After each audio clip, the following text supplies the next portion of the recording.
કેમ છો વિદ્યાર્થી મિત્રો? મજામાં હશો? आज આપણે हिंदी विषय साथे इकाई नंबर 5 जिसका नाम है सवाल बाल मन के जवाब डॉक्टर कलाम के, इस पाठ के हम अगले भाग के अंदर हमारे लेखक, तो इसके नहीं ये संकलित पाठ है, तो इसके जो जवाब डॉक्टर कलाम के, तो डॉक्टर कलाम के जीवन के बारे में हमने जाना था। डॉक्टर कलाम किस प्रकार से हमारे भारत के राष्ट्रपति रह चुके हैं 11वें, भारत देश के 11वें राष्ट्रपति एपीजे अब्दुल कलाम का हमने परिचय लिया था। और उसके बाद उनके जीवन के कुछ प्रश्न यहाँ जो बालमन है यानी कि बच्चे हैं, इन्होंने पूछे गए थे। तो इसके साथ ही हम आगे की जो इसकी बात है वहां हम आते हैं कि 5 प्रश्नों के जवाब उन्होंने दे दिए थे। प्रश्न नंबर 6 पे आते हैं हम सीधा। तो प्रश्न करता है तरुण पटेल, कक्षा 8, स्वामीनारायण इंडिपेंडेंट स्कूल लंदन से है। तो हमारा जो तरुण पटेल है उसका प्रश्न ये है कि हम प्रवासी भारतीय मातृभाषा के प्रति गर्व की भावना कैसे विकसित करें, कि जो भी कुछ प्रवासी भारतीय है यानी कि बाहर के देश से यहाँ आते हैं तो उसको भारतीय होना, इस बात पे गौरव वो कैसे ले। तो इसके ऊपर डॉक्टर कलाम ने जवाब देते हैं कि भारतीय मूल का कोई भी व्यक्ति, भारतीय मूल का कोई भी व्यक्ति बृहत भारतीय परिवार का अंग है और उसे हमारे देश की सांस्कृतिक विरासत पर गर्व है। यानी कि कोई भी भारतीय मूल का हो, जिसका मूल भारत से जुड़ा हुआ हो, वो एक भारत का नागरिक है। कोई भी व्यक्ति जिसको हम कहते हैं बृहद, जिसको हम क्या कहते हैं बच्चों? बृहद, जिसे हम कहते हैं बृहद। बृहद, बृहद यानी कि महान, महान भारत देश जो है इसका वो एक अंग है, यानी कि हिस्सा। अंग यानी कि हिस्सा।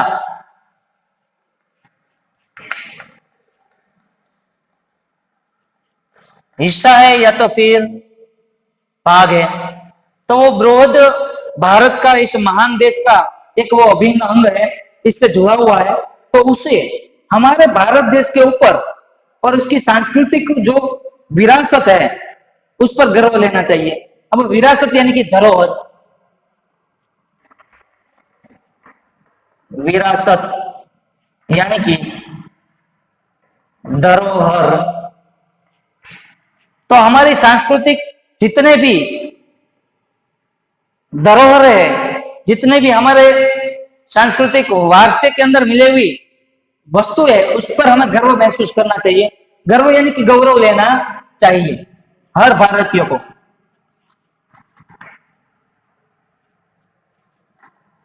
गर्व यानी कि गौरव, इसके ऊपर इसे एक गौरव होना चाहिए कि मैं ऐसे एक महान देश का व्यक्ति हूं, मैं ऐसे भारत देश का व्यक्ति हूं जिसके ऊपर मेरा जन्म हुआ है, जिसके यहाँ महान महान ग्रंथ लिखे गए, महापुरुषों ने जन्म लिया है।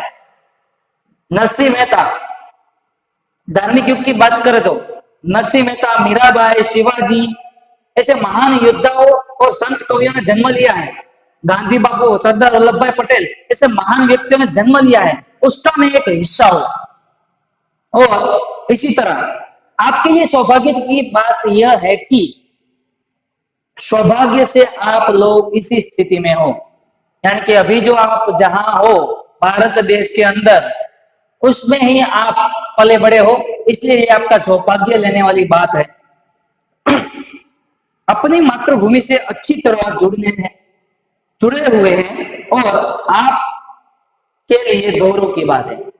आप अच्छी तरह से हमारी भारतीय संस्कृति, भारत देश, इसमें भी गुजरात के अंदर मेरा जन्म हुआ है, मैं इससे जुड़ा हुआ हूं, मेरी मातृभूमि है, भारत माता मेरी माता है, इसके ऊपर हमें गर्व लेना चाहिए। और यही गौरव, यही हमारी शान जो है वो हमारा सिर ऊंचा रखती है। तो यही एक प्रवासी भारतीय के लिए गर्व की बात हो सकती है। आगे सत्यम कक्षा 10, सत्यम कक्षा 10 जिला स्कूल मुंगेर, वहां से वो आया हुआ है। और उसका एक प्रश्न है, जो भी बच्चे आपसे मिलते हैं तो वो कहते हैं कि मैं एक प्रसिद्ध वैज्ञानिक, मैं एक प्रसिद्ध इंजीनियर, मैं एक प्रसिद्ध डॉक्टर बनना चाहता हूं, तो इसके ऊपर आपका क्या कहना है? तो आप चाहते हैं कि वो ऐसा बने, तो यहाँ किसान के भी बेटे हैं, कुछ मजदूर के भी बेटे हैं, कुछ कलाकार के भी बेटे इस राष्ट्र के अंदर उन्नति ही उनका एक महत्वपूर्ण हिस्सा है। तो हमें ऐसे परिवारों से आते हैं, हम ऐसे परिवार से बिलोंग करते हैं, तो हमारे लिए आपका क्या संदेश है? तो आप हम जैसे मजदूर, किसान, दस्तकार के बच्चों के लिए आप क्या संदेश देना चाहते हैं कि हमारी सोच बड़ी है, हम डॉक्टर इंजीनियर ऐसा बनना चाहते हैं, तो इसके लिए आप क्या कहना चाहते हो? तो वो कहता है कि किसान, मजदूर, दस्तकार और कलाकार ये सभी हमारे महान राष्ट्र यानी कि भारत का अभिन्न अंग है। भारतीय राष्ट्र का अभिन्न अंग कौन कौन है? तो किसान है, मजदूर है, कलाकार है, दस्तकार है। ये चारों चार जो मजदूर वर्ग है वो इसके अभिन्न अंग है, यानी कि इसके हिस्से है जो इससे जुड़े हुए हैं। दस्तकार एक शब्द है यहाँ पे,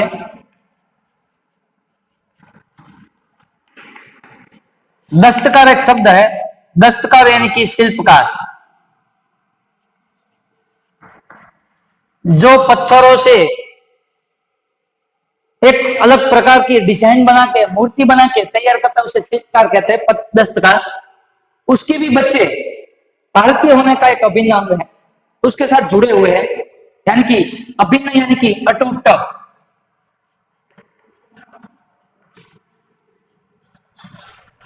अभिन्न यानी कि अटूट, जो कभी, जो अलग नहीं हो, जो अलग ना हो, जो कभी किसी से अलग नहीं होता है, ऐसा अभिन्न अंग है ये चारों मजदूर वर्ग। तो राष्ट्र निर्माण में हमें उन सभी की सेवाओं की समान रूप से दरकार करनी चाहिए, यानी कि हमारे जो भारत देश है उसका नवनिर्माण कार्य करना है, उसे फिर से बनाना है। तो चारों वर्ग की सेवाएं जो दे रहे हैं लोग, वो उसे हमें जरूरत है। आज ऐसे लोगों की आज भारत देश को जरूरत है, कारीगरों की, इसकी आवश्यकता है, यानी कि इसकी दरकार है। इसकी क्या है? दरकार, यानी कि जरूरत है, आज आवश्यकता है। तो आवश्यकता है इसे लोगों की, क्योंकि भारत देश को खड़ा करने में सभी का योगदान रहता है। किसान मजदूरी करता है, हम अन्न उगाता है, मजदूर जो है वो उद्योग में जाकर मजदूरी करता है, जिससे हमारी औद्योगिक के जितने भी नित नए आयाम है उसके अंदर मजदूरी करके एक जो व्यापार के लिए माल बनाना है वो एक बनता है मजदूर लोग की मजदूरी से। कलाकार जो है वो अलग अलग प्रकार के अभिनय करके हमारे देश की जो आन बान शान है उसको बढ़ा सकते हैं। दस्तकार भी हमारे यहाँ मूर्ति बनाकर ऐसे कुछ विरासतों को रख सकते हैं। तो इन सभी की हमें जरूरत है। तो आप सभी को, यानी कि आप सबको चाहिए कि अपने अपने क्षेत्र में वो खूब उन्नति करें। यानी कि मैं इसे यह कहना चाहता हूं कि वो किसी भी क्षेत्र में आप जुड़े हुए हो तो वो किसी एक क्षेत्र के अंदर आप ज्यादा से ज्यादा उन्नति करें, ज्यादा से ज्यादा उसमें प्रगति करें और सफलता हासिल करें, ऐसा ही मैं चाहता हूं। इसलिए हमें इस मजदूर जो है ऐसे लोगों को हमें जरूरत है, हमें इसकी आवश्यकता है, हमें इसे संभालना है, जितना हो सके इसको सहायता प्रदान करनी है और उसकी सफलताओं के साथ साथ उसके जो उनका अपना विकास हो ऐसा कुछ कार्य भारत देश के अंदर होना चाहिए। तो एक आगे प्रश्न करता है रोहित चतुर्वेदी, कक्षा 11 से, इस्माइल इंटर कॉलेज इटावा से आ रहा है। आप कहते हैं 2020 तक विकसित राष्ट्र बन जाएगा और निरंतर बढ़ती जो जनसंख्या है, जो बेरोजगारी है, ये संभव होने देगी क्या?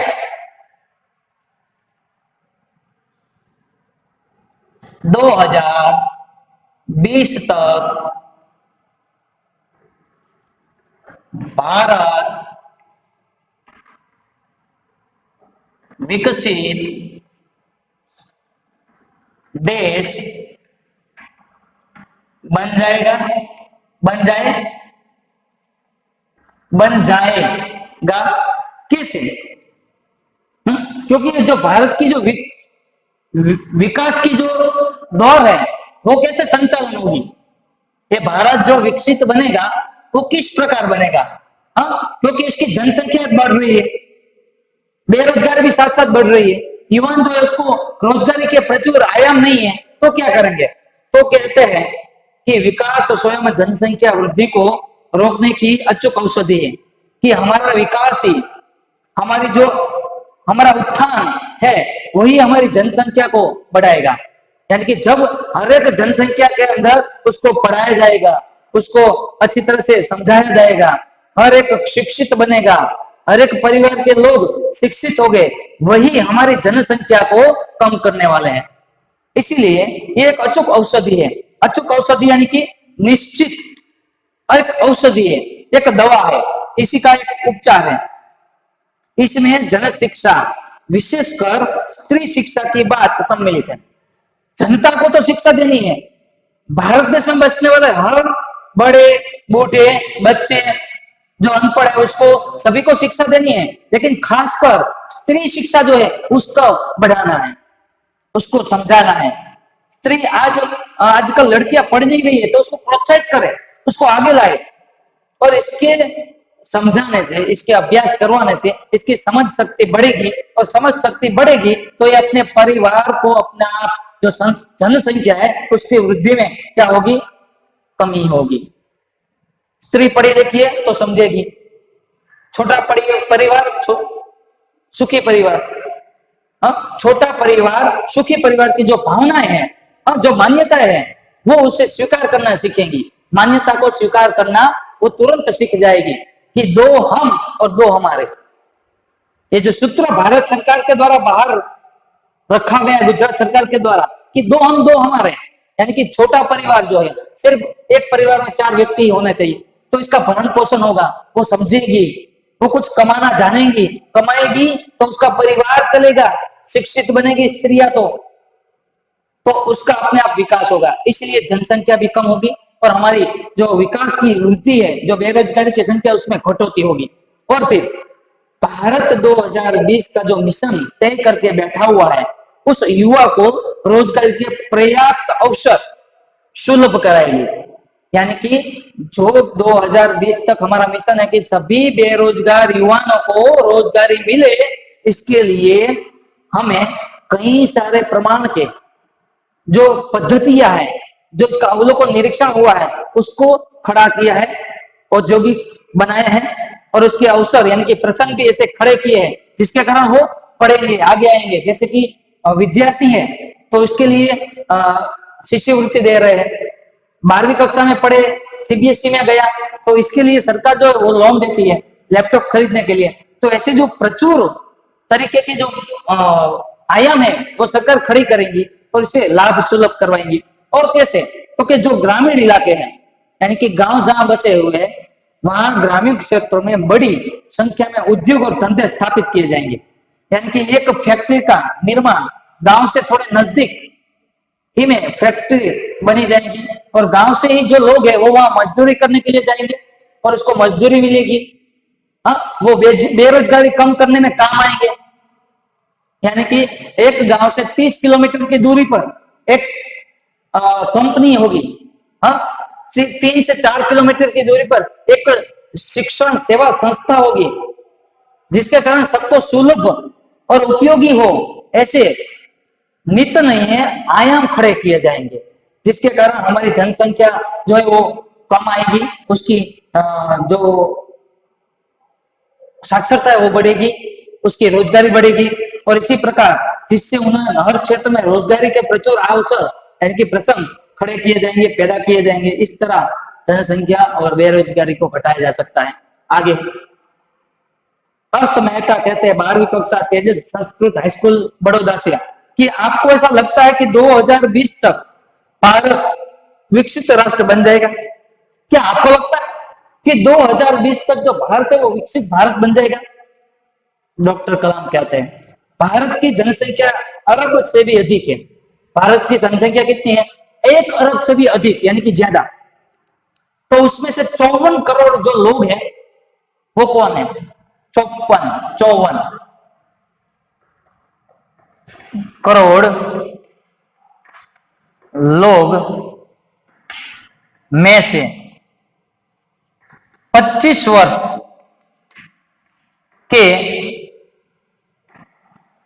आयु के 25 वर्ष की आयु के यानी कि उम्र के युवा वर्ग है।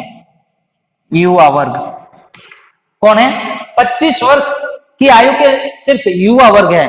और यही युवा वर्ग हमारे भारत की एक युवा शक्ति है, राष्ट्र निर्माण शक्ति है, क्योंकि उसकी सोच, उसकी समझ आगे बढ़ेगी। ये अभ्यास करेंगे, कोई डॉक्टर बनेगा, कोई इंजीनियर बनेगा, कोई मिसाइल मैन बनेगा, कोई वैज्ञानिक बनेगा, हाँ कोई सिपाही बनेगा, तो देश की रक्षा करेगा, उसकी सुरक्षा करेगा। यही हमारी युवा धन जो आज हमारे पास है, वो भारत देश को 2020 तक विकसित राष्ट्रों में परिवर्तन करने के लिए हमारे पास प्रचुर यानी कि कई सारी संसाधन यानी कि शोध खोल के साधन क्या है, सुनियोजित खाका तैयार किया गया है। यानी कि इसके प्रचुर आयाम का एक ढांचा, खाका यानी कि ढांचा, खाका यानी कि ढांचा, इसका जो एक ढांचा है वो पूरी तरीके से हमें यहाँ कायम किया हुआ है। क्या किया हुआ है? इसको बनाया हुआ है। पूरा आयोजन अच्छी तरह से, पूरा एक आयोजन है, अच्छा आयोजन, सु आयोजन यानी कि अच्छा आयोजन, सु नियोजित यानी कि अच्छा आयोजन। तो बच्चों अच्छा आयोजन एक तैयार किया गया है, इसके लिए ढांचा पूरा तैयार किया गया है। जो 54 करोड़ युवाओं के विचार एक हो गए, एक साथ मिलेंगे, उसकी विचार शक्ति वो निश्चय करेगी कि भारत जो है एक राष्ट्र, विकासशील राष्ट्र में परिवर्तित करने के लिए हमें सफलता दिलाएगी। अब आगे एक प्रश्न एक है कि एस कार्तिक नाम का एक लड़का है, कक्षा 12वीं में पढ़ता है और ज्योति इंग्लिश हाई स्कूल में बेंगलुरु के अंदर से वो उन्होंने शिक्षा प्राप्त की है। वो प्रश्न करता है कि कई छात्रों के बड़े बड़े लक्ष्य होते हैं, पर आर्थिक और अन्य समस्या होने के कारण वो अपने लक्ष्य प्राप्त नहीं कर पाते। वे अपना लक्ष्य आखिर कैसे प्राप्त करें? तो कई लोगों के अपने अपने ध्येय होते हैं, बड़े बड़े गोल। मैं वैज्ञानिक बनना चाहता हूँ, मैं डॉक्टर बनना चाहता हूँ, मैं एथलेटिक्स बनना चाहता हूँ, मैं एक बहुत ही बड़े कलाकार बनना चाहती हूँ। तो ऐसे जो स्वप्न है और इसकी इच्छाएं है वो प्राप्त नहीं हो सकती। कैसे? तो क्या उसके पास पैसे नहीं है? तो इसके लिए आप क्या कहेंगे? तो डॉक्टर कलाम कहते हैं कि स्कूल में पढ़ाने में अच्छा प्रदर्शन करने पर छात्रवृत्ति प्राप्त होती है। अब देखो, आप स्कूल में जाते हो, स्कूल के अंदर पहला नंबर लाते हो, तो पहला नंबर जो लाता है उसे छात्रवृत्ति मिलती है, यानी कि स्कूल से दी जाने वाली स्कॉलरशिप, जिसे हम कहते हैं छात्रवृत्ति, जो हर एक को मिलती है। और आजकल ऐसा हो गया है कि साइंस के अंदर जो अच्छा परिणाम लाता है तो उसे मुफ्त में, तो कक्षा 10 के अंदर अच्छा परिणाम लाता है तो मुफ्त में साइंस में एडमिशन दिया जाता है। तो यही है कि अच्छा प्रदर्शन करें और स्कॉलरशिप प्राप्त करें, या तो फिर डिस्काउंट प्राप्त करें, तो ये आपके लिए अच्छा है। तो साथ ही उच्च शिक्षा के लिए बैंकों से ऋण लेने के पात्रता भी आप बनते हो। आपका पहला नंबर आया, आप गुजरात में टॉपर है, आप भारत इंडिया में टॉपर है, तो आपको बैंक से ऋण मिलता है। बैंक से क्या मिलता है? ऋण, लोन, वो देने के लिए तैयार है। आपको इसके लिए बस आपकी योग्यता बनानी होगी, पात्रता। पात्रता यानी कि योग्यता। आपको बस इसके लिए सिर्फ योग्य पात्र आपका बनाना होगा। आपको सिर्फ पहला नंबर लाना है और फिर जीवन में उच्च लक्ष्य निर्धारित करने पर आपको बधाइयां तो आती है, आप जब उच्च लक्ष्य हासिल करते हो, सफलता प्राप्त करते हो, तो आपको सफलता तो मिलती है, साथ में साथ सब लोगों के साथ शुभकामनाएं भी मिलती है, बधाइयां, यानी कि शुभकामना भी सब लोग आपको देते होंगे। तो फिर इसके लिए आपको क्या करना है, सिर्फ कठोर परिश्रम करना है और उत्कृष्ट इसके लिए कार्य करना है, यानी कि उत्तम कार्य आप इसके लिए करोगे। इससे क्या होगा, इन्हें पराजित करने का एक आपको मौका मिलेगा कि अच्छा कार्य करो, अच्छा परिणाम लाओ, फर्स्ट नंबर पे आओ, तो आपकी जो मुश्किलियां हैं आप उसे पराजित कर पाओगे, यानी कि हरा पाओगे। और फिर जो आपके पास विघ्न आते हैं, यानी कि संकट, हाँ, मुश्किलों का समय, आपके अंदर जो रुकावटें आती है वो व्यक्ति को पराजित नहीं होने देगी। तो ये रुकावटें जो आती है वो आपको क्या नहीं करने देगी, आपको पराजित नहीं कर पाएंगी। हाँ, तो इसके लिए यहाँ आप अच्छे परिणाम लाए, स्कॉलरशिप हासिल करें। और यहाँ जो मैंने लिखा हुआ है शब्द, वो आप अभी लिख सकते हो। तो ये शब्द आप लिख लीजिए।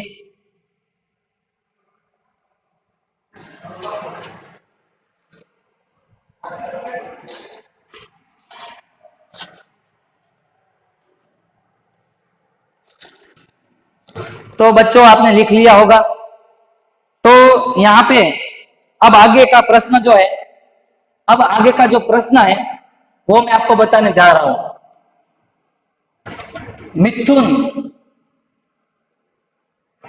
मिथुन के द्वितीय वर्ष एआईटी अमृतापुरी से वो बिलोंग करता है, अमृतापुरी से वो बिलोंग करता है।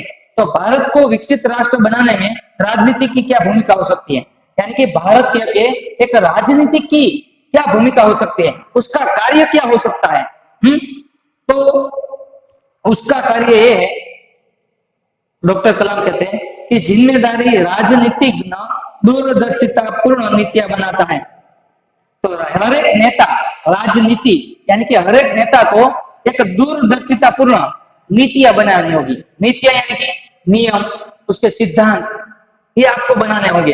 हाँ, दूरदर्शिता पूर्ण, यहाँ ऐसा लिखा गया है, दूरदर्शिता,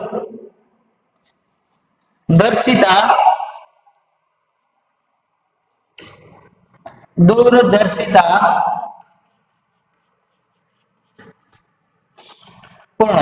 तो दूरदर्शिता पूर्ण यानी कि दूर की बात सोचने के गुण,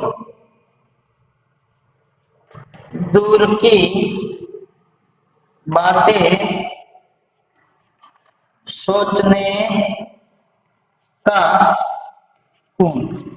तो आप जो है वो दूर की बातें यहाँ सोचो, ये राजनीति का कार्य है कि हमारे भविष्य की ओर वो देखे, दूरदर्शिता पूर्ण कार्य करे और उसके लिए नियम बनाए। जैसे कि महात्मा गांधी, तो महात्मा गांधी ने अपनी निष्ठा पूर्वक यानी कि अच्छा कार्य करके राजनीतिक सिद्धांत को सत्य, अहिंसा और निस्वार्थ भावना में ढालते हुए ब्रिटिश शासकों को विरुद्ध आंदोलन यानी कि लड़ाई की थी। तो उन्होंने कैसे सिद्धांत बनाए थे, नीतियां यानी कि सिद्धांत।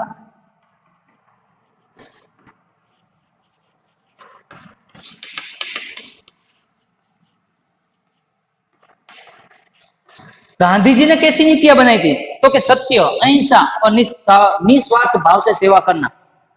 और इसी तरह उन्होंने ब्रिटिश सरकार को यहाँ से खदेड़ दिया था और भारत को स्वतंत्रता दिलाई थी। बस उसी तरह भारत को वर्तमान में भी राजनीति को कठिन से कठिन परिश्रम करना होगा, उत्कृष्ट यानी कि उत्तम प्रकार की सोच बनानी होगी और पारदर्शिता यानी कि एक आर पार देखी जा सके ऐसी शुद्ध भावना अपने अंदर बनानी होगी जी, और मार्गदर्शन करना होगा किसका, जनता का। और फिर साथ ही गरीबी रेखा के नीचे जो जी रहे हैं ऐसे 26 करोड़ भारतीयों के उत्थान के लिए, उत्थान यानी कि विकास के लिए उनको कार्य करना पड़ेगा। तो राजनेता का यह कर्तव्य है। तो पहले तो भारत के लिए अच्छी सोच बनाए, भ्रष्टाचार को रोके, भारत देश किस तरह से आगे बढ़ता है उसके लिए शुद्ध भावना अपने अंदर प्रदर्शित करे और पारदर्शी रहे कि लोगों को कुछ और कहे और वो कार्य कुछ और करे, ऐसा नहीं, जो कहते हैं वही कार्य करे। ऐसे पारदर्शिता पूर्ण जो निस्वार्थ भाव से सेवा है वही उसको करनी है। और सिर्फ 26 करोड़ जो जनता है हमारी, उसके उत्थान के लिए ऐसे परिणाम हमें हासिल करने हैं। एक आगे का प्रश्न करता है, सी नंदिता सुबी तृतीय वर्ष AGR इंस्टीट्यूट चेन्नई से आ रही है। वो प्रश्न करती है, एक लड़की है, तो रक्षा की दृष्टि में 2020 का जो आपका विजन है, उस लक्ष्य पाने के लिए महिलाओं की क्या भूमिका हो सकती है? तो 2020 का जो आपका विकसित होने का राष्ट्र विकास विकसित हो जाएगा, उसके अंदर हमारी क्या जरूरत है, यानी कि हमारा क्या योगदान है, एक स्त्रियों की क्या भूमिका है, इसका क्या योगदान हो सकता है। तो इसका योगदान बताते हुए हमें कलाम जी कहते हैं कि विजन 2020 में रक्षा अनुप्रयोग के लिए महत्वपूर्ण प्रौद्योगिकियों के विकास पर विचार करना होगा। यानी कि 2020 तक हमारी जो रक्षा के लिए, यानी कि रक्षक है, सैनिक, उसके लिए नित नए महत्वपूर्ण जो कार्यक्रम है, जो उसके लिए एक अच्छे संसाधन है, उसके लिए हमें हमारा विकास करना है और उसके ऊपर विचार भी करना है। कैसा विचार?